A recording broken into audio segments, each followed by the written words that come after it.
8절까지 말씀.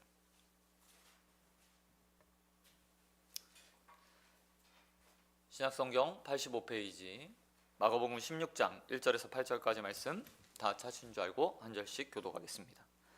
안식일이 지남에 막달라 마리아와 야고보의 어머니 마리아와 또 살로메가 가서 예수께 바르기 위하여 향품을 사다 두었다가 안식 후 첫날 매우 일찍이 해 돋을 때에 그 무덤으로 가며 서로 말하되 누가 우리를 위하여 무덤에서 돌을 굴려 주리오 하더니 눈을 들어본즉 벌써 돌이 굴려져 있는데 그 돌이 심히 크더라. 무덤에 들어가서 흰 옷 입은 한 청년이 우편에 앉은 것을 보고 놀라매 청년이 이르되 놀라지 말라. 너희가 십자가에 못 박히신 나사렛 예수를 찾는구나. 그가 살아나셨고 여기 계시지 아니하니라. 보라, 그를 두었던 곳이니라.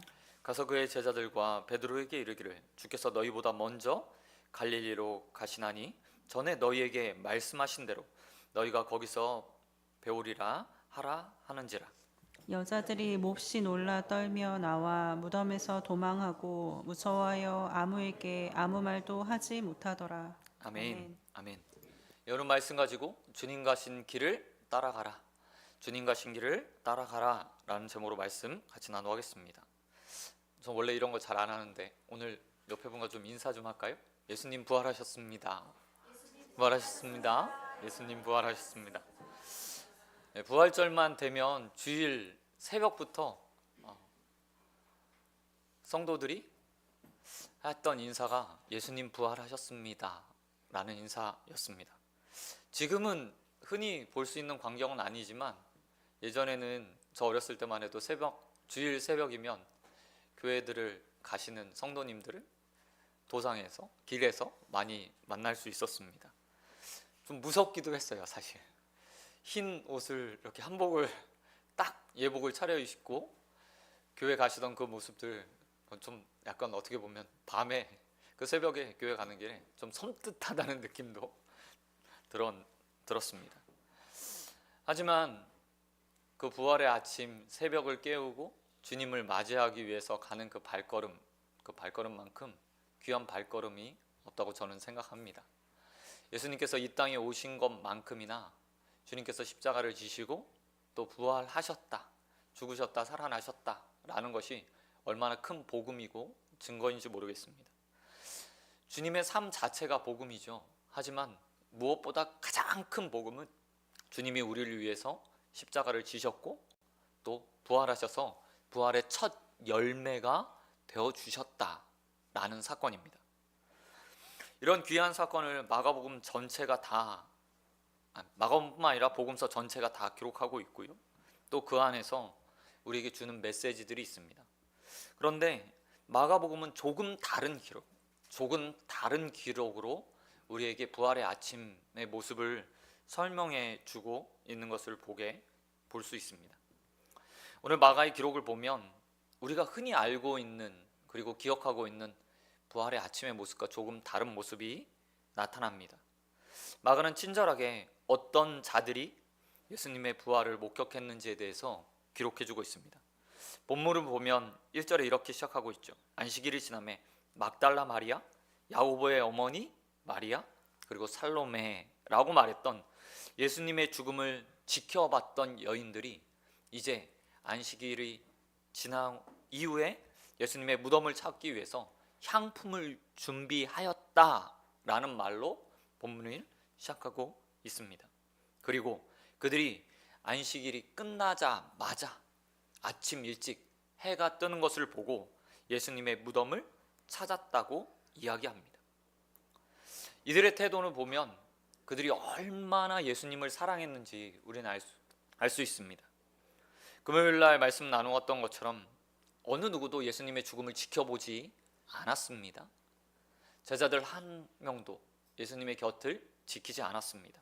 그러나 마가는 그런 제자들과 달리 오늘 본문에 기록되었던 막달라 마리아, 그리고 야고보의 어머니 마리아, 살로메가 예수님의 죽음을 지켜봤고 또 장사되는 그 장소를 확인했고 다음날 예수님께서 다다음 날이 되어 예수님께서 죽으신 그 무덤을 찾아 예수님의 장사 지내는 것, 마지막 가시는 그 길을 끝까지 예우를 갖춰서 섬기기 위해서 무덤을 찾았다고 기록하고 있습니다. 이 여인들이 예수님의 무덤을 찾을 때 여인들에게 한 가지 고민이 있었다고 또한 마가는 기록합니다. 그 고민은 다른 것이 아니라 누가 무덤에 돌을 옮겨줄까 였습니다. 당시의 무덤은 석회암 안반지대에 굴을 파고 만든 무덤이었습니다. 그리고 그 무덤은 혼자 들어가는 게 아니라 보통 가족묘로 사용되었습니다. 우리처럼 땅에 묻는 게 아니라 굴에 집어넣는 거예요. 그리고 부패가 되고 나면 나중에 다른 사람이 죽게 되면 부패가 되고 나면 또 수습을 해서 한 무덤의 방 안에 여러 사람을 또 매장하는 일도 있었습니다. 그리고 온 가족이 그렇게 하나의 무덤에 장사되는 것이요 관례였어요. 하지만 우리가 알고 있듯이 아리마대 요셉이 예수님을 한 번도 사용하지 않았던, 어쩌면 자신과 자신의 가족을 위해서 준비해 놓았던 그 가족묘를 주님 앞에 내어드렸고 그 곳에 장사 지내게 되었습니다. 하지만 여인들이 그 무덤을 찾을 때 걱정스러운 일이 있었다고 앞에 말씀드렸던 것처럼 무덤은 항상 돌로 그 입구를 막아 놓았기 때문에 그냥 성인 한두 명으로 그 돌을 옮길 수 없는 그런 상태였습니다. 여인 3명이 예수님의 무덤을 찾았을 때 그들은 누가 우리를 위해서 돌을 굴려줄까? 로마의 군인에 의해서 공개적으로 사형집행을 당했던 그 예수님을 위해서 누가 굴려줄까? 또 이른 새벽부터 누가 와서 그 돌을 우리 위해서 굴려줄까라고 고민하면서 예수님의 무덤을 찾았습니다. 그러나 그런 걱정과 기류는 다 무의미한 것이었다고 마가는 기록합니다. 이미 무덤 문은 열려 있었고 그 무덤 문이 아주 컸음에도 불구하고 아무도 보이지 않는 그 상황 가운데서 굴려져 있었다고 이야기하고 있습니다. 그리고 여인들은 이제 그 무덤 안으로 들어가게 됩니다. 하지만 그 여인들은 그곳에서 예수님을 만날 수 없었습니다. 본문은 예수님 대신에 한 청년이 그 무덤 우편에 앉아 있었다라고 말하고 있습니다. 사실 여인들이 무덤의 문이 열려 있는 것을 보며 내심 기대했을 것이라고 저는 생각합니다. 비록 예수님의 제자들이 예수님의 죽음은 지켜보지 못했지만 무덤에 와서 마지막 예우를 갖춰서 관례대로 시신의 향품을 바르고 그 부패되는 냄새들을 없애는 일을 하지 않았을까? 라는 기대를 했을 거라고 생각해요. 무려 12명이나 되는 사람들이 있었으니까 그 사람들이 힘을 합쳐서 그냥 무덤문 하나, 큰 돌 하나 움직이는 건 그리 어려운 일이 아니었거든요. 그렇기 때문에 열려져 있는 문을 보면서 여인들은 제자들이 있지 않았을까? 라고 생각하지 않았겠습니까? 그런데 여인들이 그 무덤에 들어갔을 때 제자들은 온데간데 없고 오직 한 청년, 얼굴을 알 수 없는 한 청년만 그 무덤 우편에 앉아 있었습니다. 여인들은 놀랐고 이 놀란 여인을 향해서 한 청년이 이렇게 말합니다. 너희가 십자가에 죽은 나사렛 예수를 찾는구나. 그가 살아나셨고 여기 계시지 아니한다. 마가는요 아주 덤덤하게, 아니 정말 담백하게 그냥 예수의 죽음을 이렇게 표현하고 있어요. 그가 살아나셨고 여기 계시지 아니한다. 이 청년은 여인들에게 이렇게 말합니다. 8절에서 가서 제자들과 베드로에게 예수께서 너희보다 먼저 갈릴리에 가시니 너희가 거기서 배우리라 하라 라고 말하며 여인들에게 명령, 전해야 될 말을 분명하게 알려줍니다. 그런데 놀랍게도 마가는 이 여인들이 그 다음에 어떻게 행동했는지에 대해서 우리에게 보여주고 있습니다.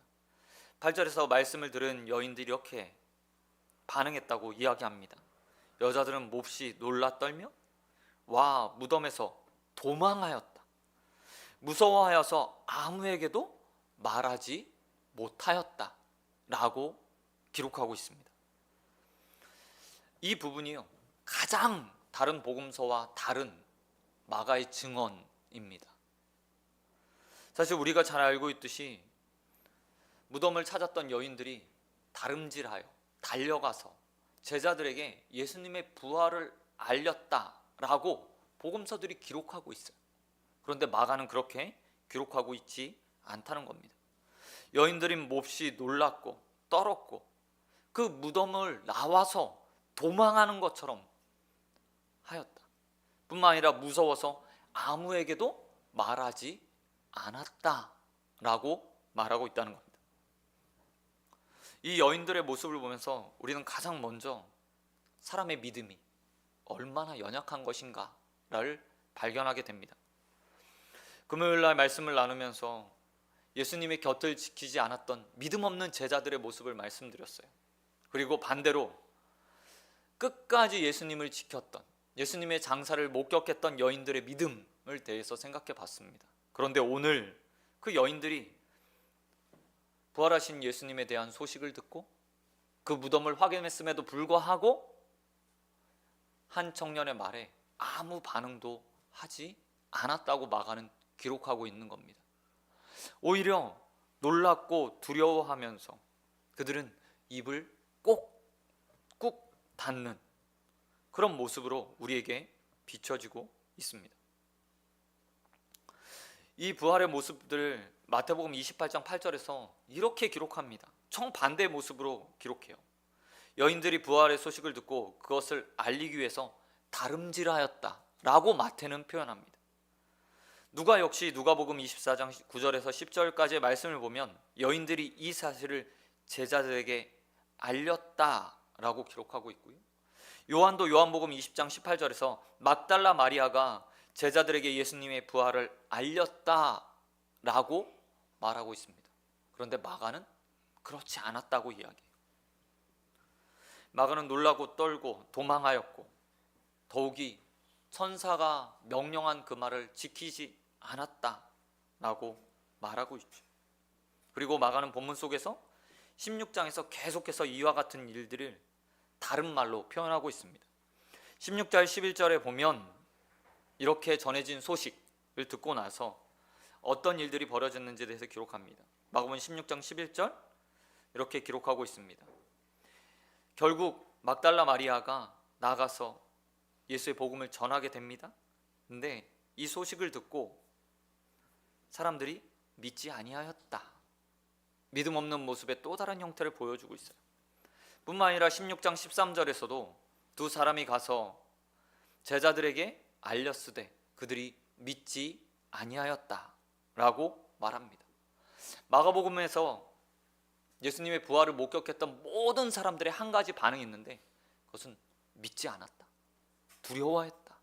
심지어는 예수님의 마지막 장사를 준비했던 그 여자일마저도 그것을 믿지 못해서 말하지 않았다 라고 표현하고 있다는 거예요. 그리고 이런 모습들이 기쁜 소식, 부활의 소식을 듣는 어쩌면 세상 모든 사람들의 일반적인 반응일 거라고 저는 생각합니다. 아무리 우리가 예수님이 부활하셨습니다. 오늘이 그 부활절을 기념하는 날입니다. 세상에 나가서 외쳐도 사람들의 반응은 이럴 겁니다. 그게 어떻게 가능해? 죽은 사람이 어떻게 살아날 수 있어? 3일이나 지났다며, 사흘이나 지났다며 라고 말하며 예수의 죽음을 그냥 신화나 만들어진 이야기 정도로 생각하겠죠.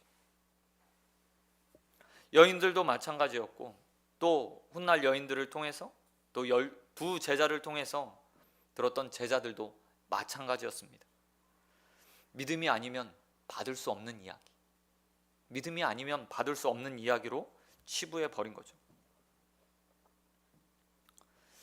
저는 여러분에게 좀 묻고 싶습니다. 여러분, 주님께서 죽음을 이기시고 부활하셨다는 사실들을 믿으십니까? 그 이야기가 정말 여러분에게 놀라운 만한 이야기가 됩니까? 그것이 확신 있게 믿어지십니까? 저와 여러분의 삶 가운데 예수의 부활이 온전하게 믿어지게 되길 주님의 이름으로 축원드립니다. 그런가 하면 이렇게 복음을 믿는 사람들이 다음에 행해야 될 것이 무엇이겠습니까? 사실 마가가 이야기했던 것처럼 멈춰 있는 것이 아니라 다른 복음서가 이야기하는 것처럼 그것을 증거하고 나누고 또 사람들에게 선포하는 것입니다. 그러나 여인들은 오늘 말했던 것처럼 멈춰 있었습니다. 특별히 9절에서 11절까지 말씀해 보면 막달라 마리아가 움직이기 시작하는데, 그때가 언제냐면 예수님께서 막달라 마리아에게 나타나신 후에, 예수님을 확인한 후에 그가 제자들에게 가서 예수님의 부활 사실을 전했다고 오늘 마가는 기록하고 있습니다. 그리고 예수님은 또 다시 믿지 않는 제자들을 향해서 2명의 사람들을 보냅니다. 그런데 이들이 참 재미있어요. 12절에 보면 이렇게 기록하고 있습니다. 그 후에 그들 중 2사람이 걸어서 시골로 갈 때 예수께서 다른 모양으로 그들에게 나타나셨다. 2사람이 가서 남은 제자들에게 알렸으되 역시 믿지 아니하였더라. 시골로 내려가는 2사람에게 예수님께서 나타나신 겁니다. 그리고 부활의 예수님을 본 그들이 다시 예루살렘으로 올라가 제자들에게 알려줬어요. 하지만 여전히 제자들은 그 소식을 믿지 못했습니다. 그리고 결국 예수님은 14절 이후에 보니까 그들에게 직접 나타나십니다. 그리고 이렇게 말씀하시죠.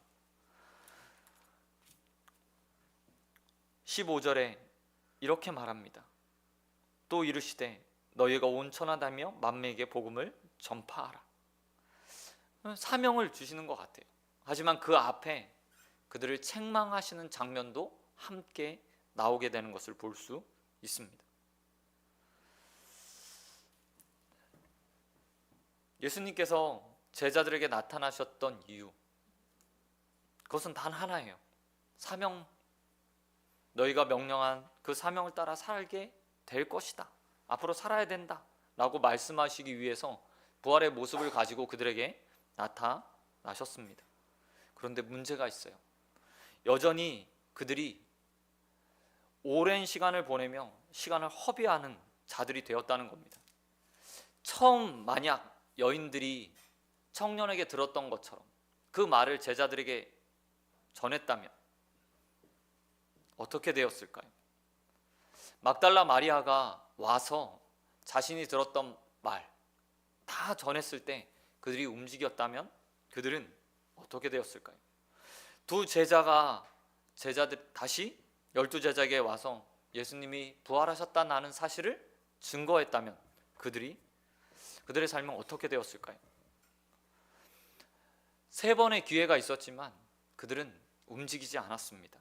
그리고 그들이 예수님을 만난 곳은 갈릴리가 아니었어요. 바로 예루살렘 성이었습니다. 마가는 이 사실을요 우리에게 길게 설명하고 있어요. 왜냐하면 굉장히 중요한 사실이 그 안에 담겨 있기 때문입니다. 처음 청년이 여자들에게 했던 그 말, 오늘 본문 말씀 7절에서 이렇게 말하고 있습니다. 가서 그의 제자들과 베드로에게 이르기를 예수께서 너희보다 먼저 갈릴리로 가시나니 전에 너희에게 말씀하신 대로 너희가 거기서 뵈리라. 이 말을 전하라고 이야기해요. 그리고 제자들에게 바랬던 것은 이 말을 듣고 제자들이 갈릴리로 내려오는 것이었어요. 하지만 제자들은 여러 번의 부활 소식을 듣고 또 예수님의 말씀을 증거받았음에도 불구하고 예루살렘에 멈춰 있었다는 겁니다. 다른 말로 이야기하면 뭐죠? 그들이 부활을 믿지 못했던 거예요. 예수님의 말씀을 믿지 못했던 거예요. 예수님께서 내가 먼저 부활해서 너희보다 갈릴리에 가 있을게 라고 말했던 그 이야기를 믿지 못했던 겁니다. 예수님이 잡히시던 날 밤부터 꽁꽁 예루살렘의 한 구석에서 숨어서 혹시 나도 잡히는 것 아닌가 두려워했던 그들이 부활의 소식을 들었음에도 불구하고 여전히 여인들처럼 두려움에 떨며 숨어만 있었다는 겁니다. 그리고 그런 제자들에게 나타나서 예수님은 책망하십니다. 믿음이 없는 자들이요 라고 책망하십니다. 뿐만 아니라 그들의 마음, 완악한 마음, 들었음에도 불구하고 반응하지 않는 그 마음을 책망하시기도 합니다.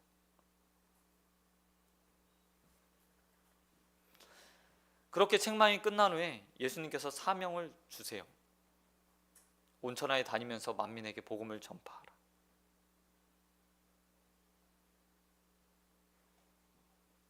그리고 19절에 보면 그렇게 사명을 주셨던 예수님께서 훌쩍 승천하셔서 하늘로 떠나 버립니다.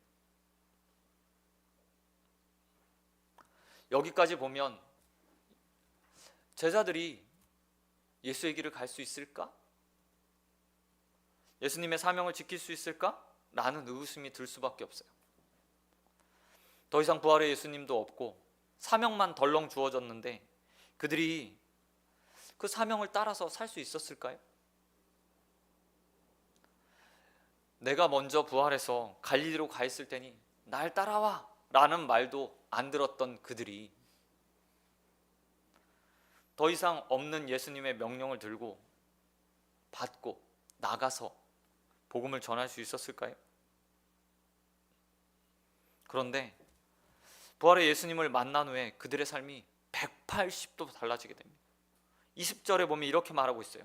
제자들이 나가 두루 전파할세 주께서 함께 역사하사 그 따르는 표적으로 말미암아 표적으로 말씀을 확실히 증언하시니라 라고 말하고 있다는 겁니다. 그리고 이 모습 그대로를 저와 여러분이 이 땅 가운데서 살기를 원하세요. 예수님이 가장 원하시는 것은 부활을 경험한 자들이, 부활을 믿는 자들이 순종하는 것을 원하십니다. 그리고 그 순종이 오늘 본문에 이렇게 표현되고 있어요. 내가 갈릴리로 먼저 가 있을 테니 믿음을 가지고 너희도 그 길을 따라와.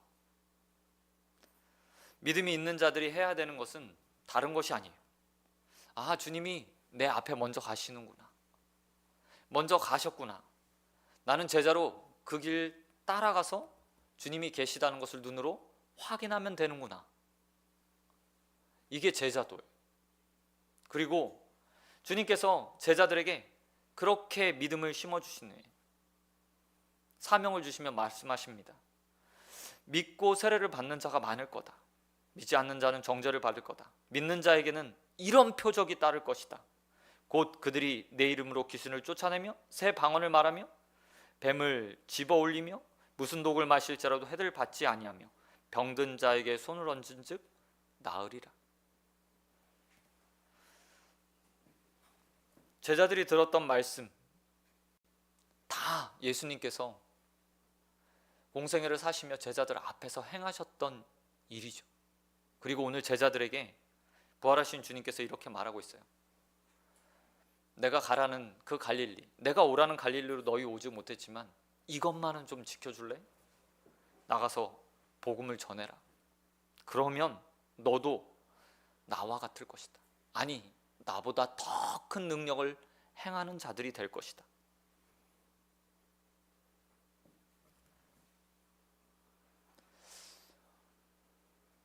이 제자들에게 하셨던 말씀이 또한 저와 여러분에게 하시는 말씀입니다.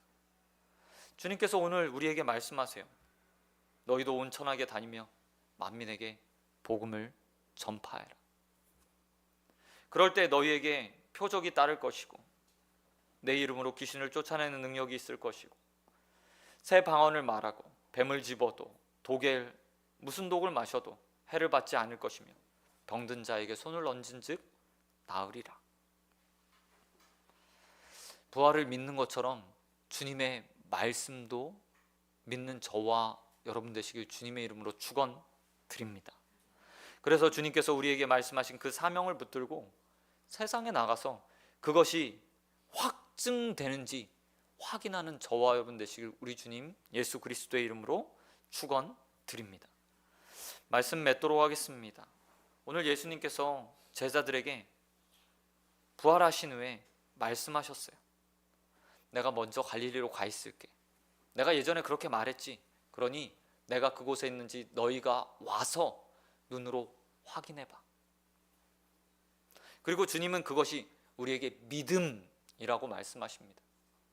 주님의 말씀하신 것이 참이라고 믿고 그 걸음을 걸어가는 것, 그 길을 따라가는 것, 그리고 그것이 정말 그렇게 이루어지는지 눈으로 확인하는 것이 믿음이라고 말씀하세요. 그리고 우리에게 새로운 믿음을 요구하십니다. 만민에게 온 천하에 다니며 만민에게 복음을 전파하라. 그러면 이런 일이 생길 거야. 너희 한번 해보지 않겠니? 라고 말씀하시죠. 오늘 저와 여러분이 그 주님의 말씀, 부활의 주님이 우리에게 명령하신 그 명령이 참이고 이루어질 것을 믿고 그리고 그 길을 따라가면 그것이 삶에 확증된 것을 믿고 주님의 길을 따라 순종으로 우리의 삶을 드리는 저와 여러분 되시길 우리 주님 예수 그리스도의 이름으로 축원드립니다. 아멘. 이 시간 함께 찬양하고 우리 같이 기도하도록 하겠습니다.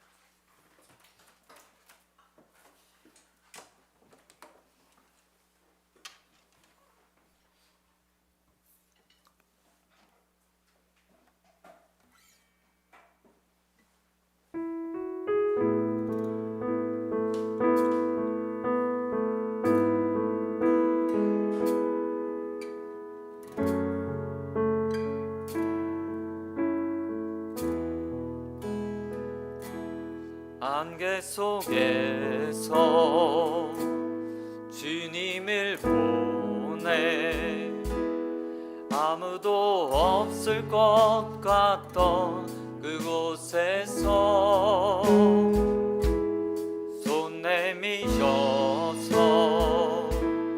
나를 붙드네 길 잃고 쓰러져 가던 그곳에서 주 말씀하시네 내 손잡이라고 내가 곧 길이요 진리 생명이니 나 그 길을 보내 내게 미하시고 다른 길로 돌아서지 않으리 예수의 길 그 좁은 길 나는 걷네 주 손잡고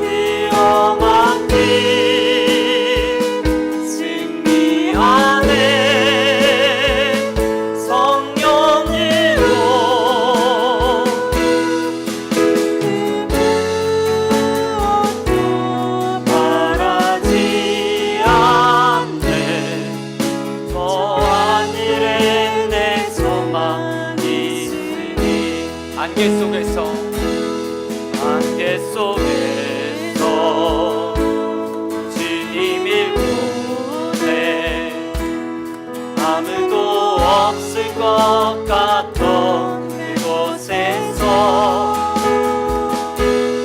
손 내미셔서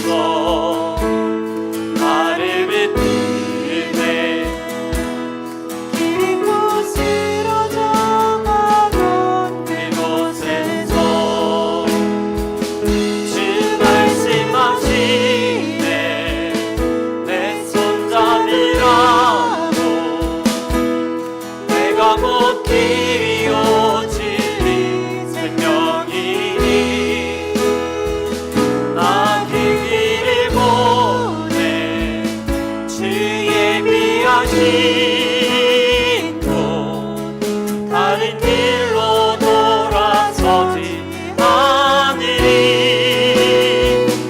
예수의 길 그 좁은 길 아는 건데 주 손잡고 그 무엇도 두렵지 않네. 주님 주신 약속 내게 있으니 세상의 길 위험한 길 승리하네. 성령으로 이 무엇도 바라지 않네. 저 하늘에 내 소망 있으니. 그 시간 함께 기도했으면 좋겠습니다. 오늘 주님께서 우리에게 말씀하십니다. 부활을 믿는 너희여, 내 말씀을 들고 세상에 나가 복음을 전파하는 자가 되라. 믿는 자에게는 이런 표적이 따르니니 곧 그들이 내 이름으로 귀신을 쫓아내며 새 방언을 말하며 뱀을 집으며 무슨 독을 마실지라도 해를 받지 아니하며 병든 자에게 얹은즉 나으니라. 제자들이 나가 두루 전파할세 주께서 함께 역사하사 그 따르는 표적으로 말씀을 확실히 증언하시니라. 주님께서 우리에게 말씀하십니다. 내 말을 믿고 나를 따라올래. 부활을 믿는 너희여, 나를, 내 말을 믿고 내가 갔던 그 길 똑같이 걸어가기 원한다 말씀하십니다. 우리 시간 함께 기도할 때 주님, 내일의 삶이 주님의 능력이 나타나는 삶이 되기 원하고 주님처럼 일하는 사역하는 길이 되기 원하고 복음의 능력이 확증되는 삶이 되기 원합니다. 주님, 나와 동행하시고 함께 해주십시오. 용기를 허락해 주십시오 라고 기도하며 우리 시간 주님 앞에 나가도록 하겠습니다. 우리 함께 기도하겠습니다.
오늘 말씀을 통해 주님의 부활의 소식을 듣고 멈춰 있었던 제자들의 모습을 보게 됩니다.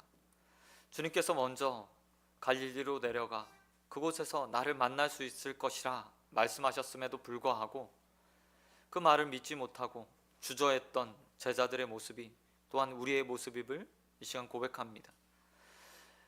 그러나 그들이 예수님을 만나고 부활의 확신을 가지고 주님의 말씀을 들으며 그 삶이 변해